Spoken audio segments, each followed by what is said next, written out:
बिस्मिल्लाहिर्रहमानिर्रहीम, अस्सलाम वालेकुम। आज की वीडियो में हम आपको बताएंगे कि आप लोग घर बैठे रमज़ान सब्सिडी किस तरीके से चेक कर सकते हैं। बहुत से CNIC यहाँ पे एलिजिबल हैं रमज़ान सब्सिडी में, तो क्या इन लोगों को राशन दिया जाएगा? गवर्नमेंट की तरफ से जो प्रोग्राम निकाला गया है, क्या ऐसी ख़वातीन का नाम लिस्ट में शामिल है?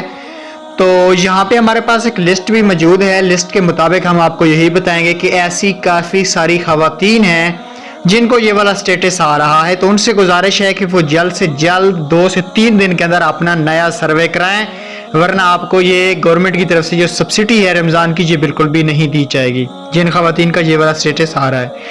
दूसरा, जिनका स्टेटस ये आता है, काइंडली स्क्रीन पे नज़र रखिएगा, उनको सब्सिडी मिलेगी, एलिजिबल हैं वो, ठीक है।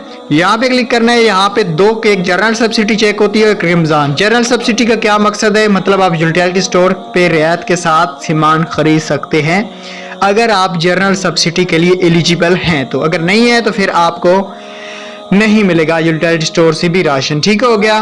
तो उसके बाद आपको रमज़ान सब्सिडी के हवाले से बता दूं तो आपको ये फ्री में सामान दिया जाएगा। Thanks for watching.